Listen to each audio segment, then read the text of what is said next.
अतीक अहमद की मौत के 1 साल पूरे होने पर प्रयागराज पुलिस ने अली और उमर की हिस्ट्री शीट खोल दी है। इसका मतलब ये है कि जिस तरह अतीक पर पुलिस की नजर रहती थी, उसी तरह दोनों बड़े बेटे भी 24 घंटे पुलिस के रडार पर होंगे। अतीक अहमद का हिस्ट्री शीट नंबर 39A था और उसके भाई अशरफ की हिस्ट्री शीट संख्या 93A थी।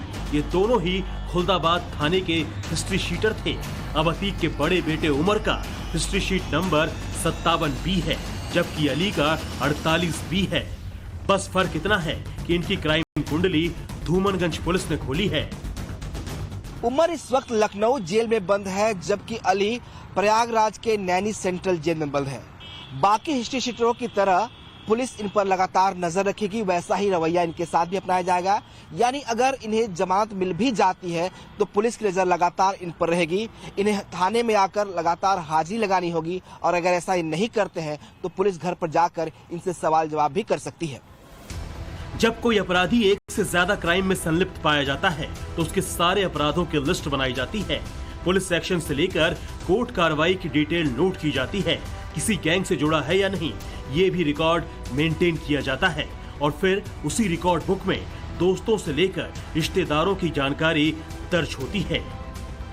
ये हिस्ट्री शीट पुलिस थाने में तैयार होती है और फिर जिले के सबसे बड़े अधिकारी के आदेश पर खोली जाती है। अतीक के बड़े बेटे उमर पर 3 केस दर्ज हैं। वो देवरिया जेल कांड में सीबीआई का आरोपी है। उमेश पाल मर्डर में भी पुलिस ने उसे आरोपी बनाया है, जबकि अली पर 11 मुकदमे दर्ज हैं, जो कि मारपीट से लेकर धमकाने तक के हैं। उमेश पाल शूटआउट में अली भी आरोपी है। इसीलिए माना जा रहा है कि अतीक के दोनों बेटों की यही क्रिमिनल हिस्ट्री उनके हिस्ट्री शीटर बनाए जाने की आधार बनी। माफिया डॉन अतीक अहमद जब जिंदा था तभी उसके दूसरे बेटे अली ने जुर्म की दुनिया में कदम रख लिया था। जेल से बाहर रहने के दौरान उसके मारपीट के कई वीडियो सामने आ चुके हैं और अब जब वो सलाखों के पीछे पहुंच चुका है तो उसके ऊपर रंगदारी मांगने के कई आरोप लगे हैं। पुलिस सूत्रों का दावा है कि ऐसे लोगों की जो फहरिस्त है वो काफी लंबी हो सकती है, जो अतीक के दूसरे बेटे यानी अली के सताए हुए हैं और यही कारण है कि अब बाप की तरह उसे भी हिस्ट्री शीटर बनाया गया है। इन दोनों की हिस्ट्री शीट खोलने की टाइमिंग भी बड़ी गजब है। ठीक 1 साल पहले यूपी को अतीक जैसे दुर्दांत माफिया से मुक्ति मिली थी और अब बेटों पर शिकंजा कसना शुरू कर दिया है। अतीक के नक्शे कदम पर चलने की कोशिश करने वाले उसके बेटों पर एनएसए एक्ट के तहत कार्रवाई का रास्ता भी साफ हो गया है। यानी मैसेज क्लियर है, जब तक ये जिंदा रहेंगे बाप की तरह हेकड़ी नहीं दिखा पाएंगे। गुंडों का सबसे अच्छा इलाज यूपी में हो रहा है, देख रहे हैं ना कैसा उपचार हो रहा है। वहां अगर बेटी और व्यापारी के साथ कोई छेड़छाड़ करता है, कोई परेशान करता है, उल्टा लटका दिया जाता है उसको और नीचे से मिर्च का झोंका अलग से, और उसमें भी वे लोग गले में तख्ती लटका के चलते हैं कि साहब एक बार जान बकस दो, बस आगे से कोई गलती नहीं होगी। और माफियाओं की स्थिति क्या है? अतीक के 4 बेटे जिंदा हैं और उन सब में खतरनाक माना जाता है अली। अली सियासी रैलियों में जाकर वोट मांगता था तो अतीक के शूटर्स के साथ भी घूमता था। अली अगर नेता बनने की ख्वाहिश रखता था तो अब्बू की तरह धमकी देने से बाज भी नहीं आता था। रंगदारी के एक ऐसे ही मामले में सरेंडर करने से पहले अली ने फरारी काटी थी। बाद में उस पर 50,000 का इनाम रखा गया था। जरा सुनिए कैसे अली कबूल करता था कि उसे सियासत और क्राइम सिखाने की जरूरत नहीं है। सियासी घर है मेरा और मैंने इलाहाबाद में भी कहा था कि मछली के बच्चे को आप तैरना नहीं सिखाएंगे। तो आप कोई मुझे ये कहे कि सियासत सीख के आया है, तो ऐसा नहीं है। मछली के बच्चे को तैरना नहीं सिखाया जाता। 2023 में जब उमेश पाल के मर्डर का प्लान बनाया तो अतीक के शूटरों से डायरेक्ट बातचीत करता था अली। पुलिस सूत्रों के माने तो उस दौरान अली लगातार अतीक के गुर्गों से बातचीत करता था और ये बातचीत जेल के अंदर ही होती थी। कहा तो यह भी जाता है कि उस दौरान अली ने अपने शूटर से साफ कह दिया था कि इस बार अगर उमेश पाल को नहीं मार पाए तो दोबारा मुंह मत दिखाना। खुलासा तो यह भी हुआ है कि अली ने गुड्डू मुस्लिम से ही जेल में 5 बार मुलाकात की थी और अब जो अली ने खुलासा किया है वो इसी गुड्डू मुस्लिम के लिए ही किया है।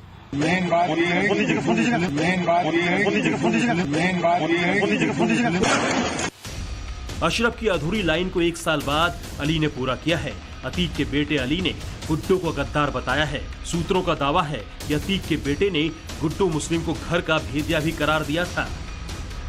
प्रयागराज पुलिस ने उमेश पाल मर्डर केस में वारंट तामील कराया था। इसके बाद जेल में अतीक के बेटे अली से पूछताछ की गई।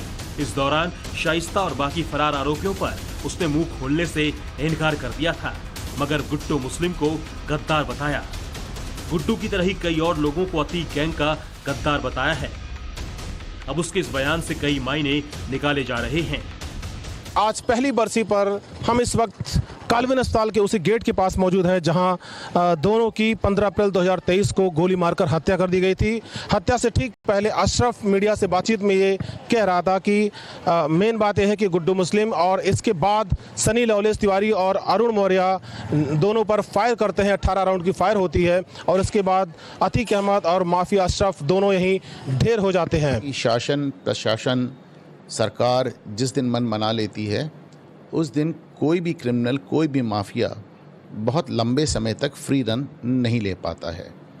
और इसके पहले भी आपने देखा होगा कि जैसे अतीक को ही ले लें, अतीक कभी बहुत फरार नहीं रहे। जब भी अतीक पर कोई मुकदमा हुआ तो अतीक की गिरफ्तारी हुई और बहुत लंबा समय, बल्कि मैं कहूँगा कि उन्होंने अपने राजनीतिक जीवन का आधा या आधे से ज़्यादा समय जेल में बिताया।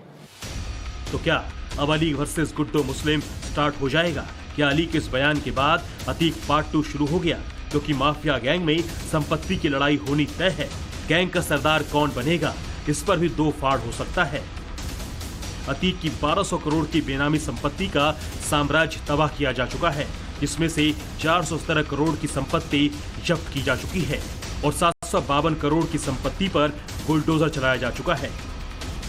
मगर इसके अलावा अघोषित तौर पर करोड़ों रुपयों की प्रॉपर्टी ऐसी है जिसकी डिटेल गुड्डू मुस्लिम को मालूम होने की बात सामने आई है। कहा जा रहा है कि गुड्डू के जरिए अतीक कई डील करता था और यही गुड्डू मुस्लिम की अली से अदावत की वजह बन सकती है। गैंग द्वारा, आपराधिक गैंग द्वारा, माफिया द्वारा अर्जित की गई संपत्ति को बंटवारे को लेकर के, उस पर कब्जे को लेकर के गैंग में विवाद तो होता ही है, ये प्रायः देखने को मिला है। तो अगर अतीक का लड़का अली ये बात कह रहा है तो नामुमकिन नहीं, ऐसा हो भी सकता है, इसकी संभावना है। अतीक के बेटे का दावा है कि गुड्डू मुस्लिम के जरिए ही असद के लोकेशन का पता चला, जिसके बाद उसका एनकाउंटर हुआ। इसके बाद गुड्डू मुस्लिम कहा गया, इसकी कोई डिटेल अतीक गैंग के पास नहीं है। माना यह जा रहा है कि फरारी के दौरान गुड्डू मुस्लिम अतीक की पत्नी के संपर्क में नहीं है। मतलब साफ है कि शाइस्ता परवीन और गुड्डू मुस्लिम की जो लोकेशन है वो अलग अलग है।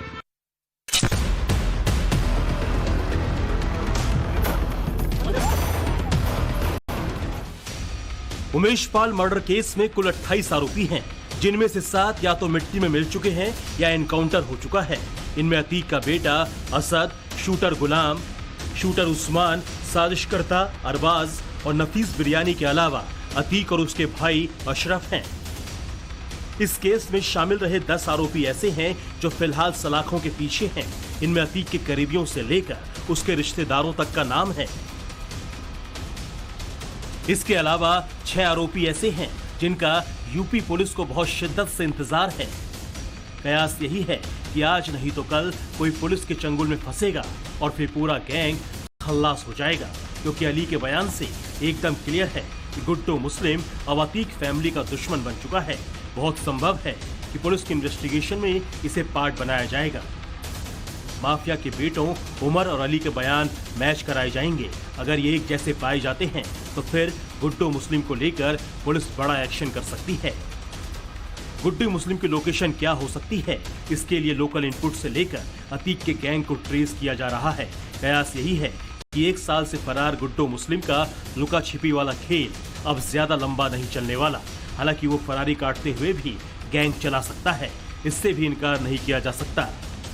योगी आदित्यनाथ की सरकार में जिनका यूएसपी ही माफियाओं से निपटने के लिए रहा है, उमेश पाल की हत्या होती है तो योगी बैकफुट पे थे और ऐसे में जब वो वादा करते हैं, दावा करते हैं कि हम माफिया को मिट्टी में मिला देंगे, तो आप इसको मान के चले it was only a matter of time. ये सिर्फ एक समय की बात थी।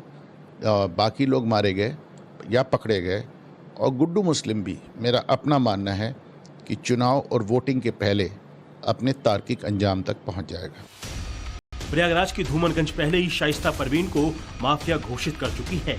अब उसके बेटों को हिस्ट्री शीटर बनाकर माफियाओं की पूरी हिस्ट्री ही हमेशा हमेशा के लिए डिलीट करने का प्लान बना लिया है। जिस तरह सीएम योगी माफियाओं को लेकर कमिटमेंट दे रहे हैं, उससे इस बात के चांस बहुत ज्यादा बढ़ गए हैं। लखनऊ से विनोद मिश्रा और प्रयागराज से अमरीश शुक्ल के साथ ब्यूरो रिपोर्ट, टाइम्स नाउ नव भारत।